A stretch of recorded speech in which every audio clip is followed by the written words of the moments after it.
Don't let the picture fool you. I'm not an athlete. Never have been, never will be. Oh, when I was in high school, I played what you would call sandlot baseball and pick-up basketball games, and I played some intramural sports when I was in college, but never anything that would qualify me as an athlete. So how do I explain the picture? Because I'm obviously running in a race, I've got a race number on. Well, that's what I want to tell you about. When I was 50 years old, I was pastor of the First Congregational Church in Topeka, Kansas. I was also a chaplain in the United States Naval Reserve. And that summer, I was doing my 2 weeks of reserve duty at the Naval Air Station in Lemoore, California. It was a very quiet 2 weeks. Most of the pilots were off on a mission. Very few families lived on base, and so I was doing the worship services and visiting the hospital, but not a lot of activity. One afternoon when I first got there, I was over at the hospital, and I think there was one kid who had a broken leg, and I visited with him for a while. And then I passed by the doctor's office, and he was doing what would be the equivalent of counting tongue depressors. In other words, he had very little to do. We got to talking, and I said, since you've got some time on your hands, why don't you give me a more thorough physical than I usually get? And he agreed, and he examined me. He took some blood and said, we'll have to wait a few days for that to come back. But he said, Chaplain, I don't think there's a lot wrong with you. He said, you need to lose some weight, and your blood pressure's a little high. I would suggest you start running. What are you doing for exercise? And I said, I don't take exercise. He said, I suggest you start running. And I said, well, I can't run. And he said, oh, why not? And I said, because I've got a bad knee. I had hurt it in the Army 20 years before.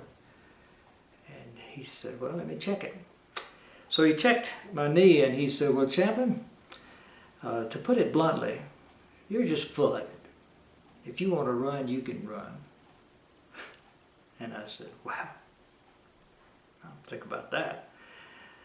I went back to the BOQ, the officers' quarters, and I thought, well, I'll give it a try. I put on a pair of sneakers, and I ran around, so to speak, I ran around the BOQ, and I almost died.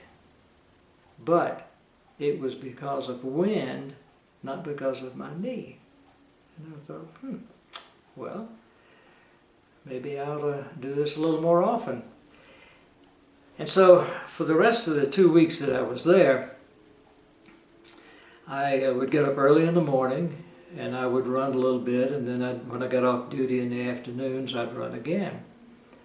And I suppose at the end of 2 weeks, I may have been running up to a distance of 3/4, hardly a mile.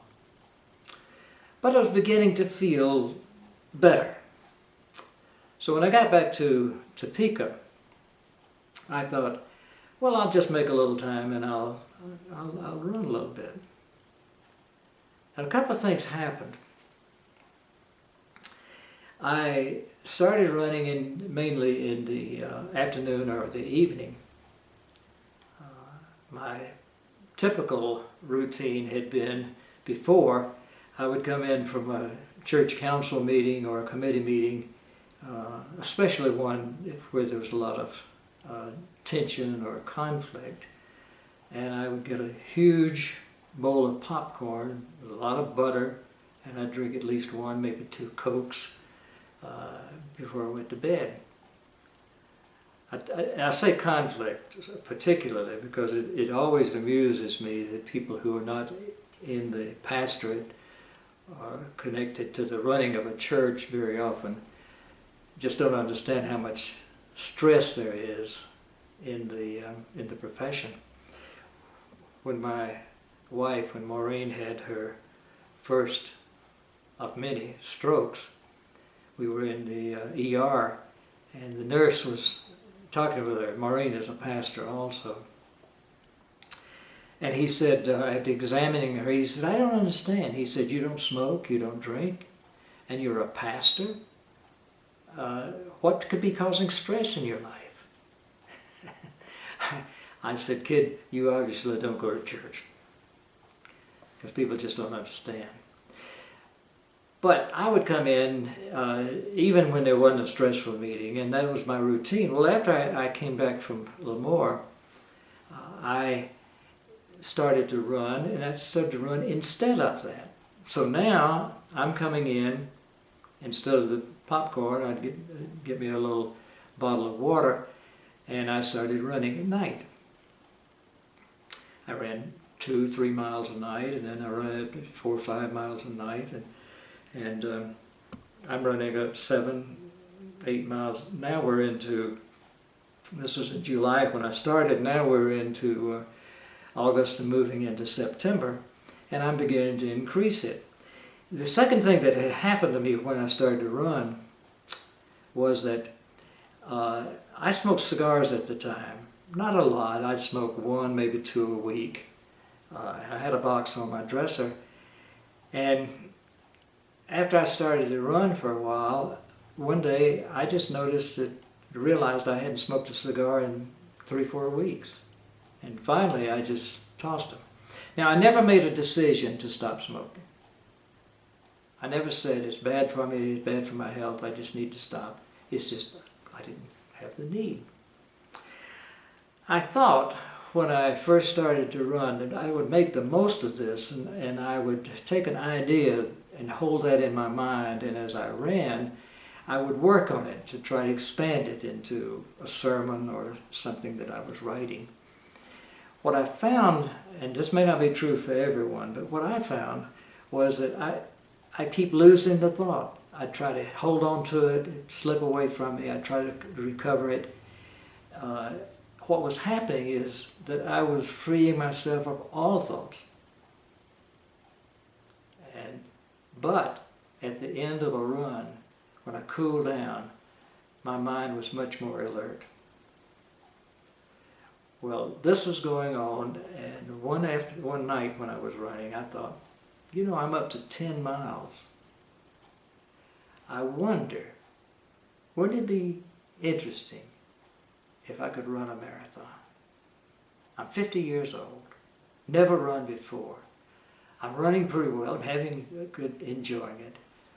I never got into the business of running, I say, because I did buy a good pair of running shoes. That was about it. I had a whole pair of fatigues that I had worn when I was in Korea. I cut those off in a t-shirt, and that was about it. So I never saw myself as a, quote, runner.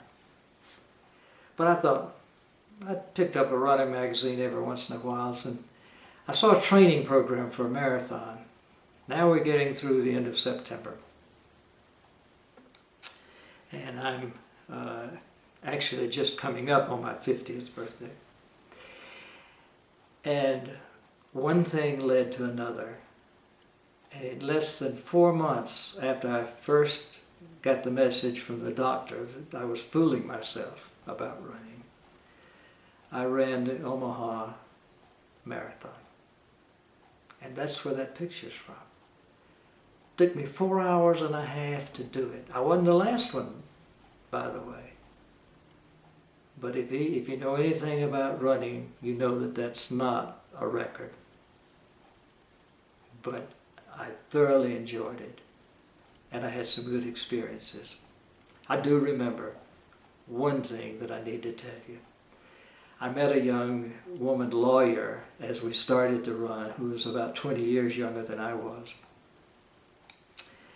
And we talked for a little bit, and we started to run together, and she just ran off and left me. Well, when I got to about the 25 mile marker. I caught up with her again. Both of us were exhausted.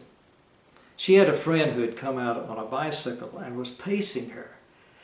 She would run 50 steps, walk 50 steps. And so I fell in with her, and it probably is the thing that helped me finish the race. And we were running along neck and neck. Forget the talking. We were too tired to talk. But as we turned the corner and the finish line was about 100, maybe 150 yards away, I knew exactly when she decided that she was not going to let an old man beat her. And she gave it everything she had. And the reason I know the exact moment is because that's the moment I decided I'm not going to let this young whippersnapper beat me. And I finished in a flash, at least in my mind. Somebody who was watching the race said they'd never seen anybody run so slow in their lives. Well, I don't run marathons anymore. I did run 2 more after that. One I ran in Oakland, California. My son was there to cheer me on. He'll never know how important that was to me, to have him there. The support that happens in those races is just unbelievable. We moved to Monument, Colorado, in the shade of the mountain. I would run up Mount Herman occasionally, not a lot. And then I decided one day while we were there that maybe I would try one more marathon. And I started getting in shape. Problem with running as slow as I do is that most marathons have time limits. If you're not off the route in a certain amount of time, they'll pull you off. And I knew that by this time I would be lucky if I could finish one in 5.5, 6 hours. I finally found somebody in Casper, Wyoming, and they said, he said when I talked to him, "We love our senior runners." He said, "There'll be somebody on the course early. You can start early, you can finish late." And so I had it all set up, ready to register for that. And then my wife, Maureen, had her first stroke. And of course, that's family and life is more important than running. And so I quit running. I started playing golf. I now have a titanium knee, my right knee. And so my running days are over. What I say to people, though, is that somewhere along the way, I understood that running, while it's good in itself, good for health reasons and everything else, and getting it in touch with your environment, runners have a saying that runners create their own environment. And I believe that, no matter whether it's snowing or raining. I run in all kinds of conditions. But when I talk about that, I'm sure I remember it. I'm proud of what I did. No question about that. But that's not the point. What I say is that my running days are over. My marathon days are still with me. Not just as a memory, but as a way of approaching life. I have a little pen that all it has on it is a heart, and all it has on it are the figures 26.2. It's the point 2 that's the most important. When I start a task, I realize I need to see it through. So some of you out there who are watching this, if you're runners, you won't think this, so what, there's nothing to that story. And some of you who've never run will think it may be unusual. It's not the point.